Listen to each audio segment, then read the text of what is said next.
Hello friend, આપનું સ્વાગત છે અંશુ કુકિંગમાં। આજે બનાવવાના છે આપણે ફાલુદા। એના માટે આપણે ફાલુદાનું તૈયાર પેકિંગ આવે છે એ લઈ લીધું છે। તો એમાં તકમરિયા, સેવૈયા અને ખાંડ હોય છે અને કલર મિક્સ કરેલો હોય છે ગુલાબનો। આને આપણે પલાળીને રાખ્યા હતા 10 થી 15 મિનિટ સુધી। તો તકમરિયા એકદમ ફૂલી ગયા છે અને આપણે થોડોક માવો બનાવી લીધો છે અડધા લીટરનો। હવે આપણે દૂધનો એક ઉફાણ આવે ત્યાં સુધી આપણે દૂધ ગરમ કરી લઈશું।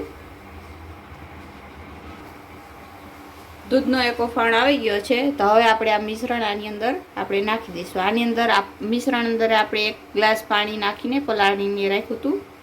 હવે આની અંદર આપણે આ મિક્સ કરી દઈશું।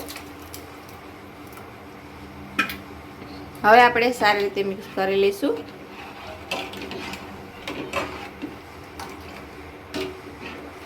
एक मिनिट सुधी આપણે આને પકવા દઈશું એટલે અંદર સેવૈયા છે એકદમ પાકી જશે।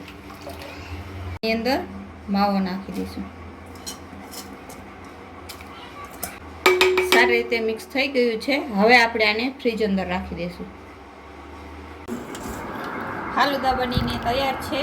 તો આવી રીતે તમે પણ ઘરે બનાવી શકો। અમારી ચેનલ અંશુ કુકિંગને લાઈક કરજો, શેર કરજો, સબસ્ક્રાઈબ કરજો। ધન્યવાદ।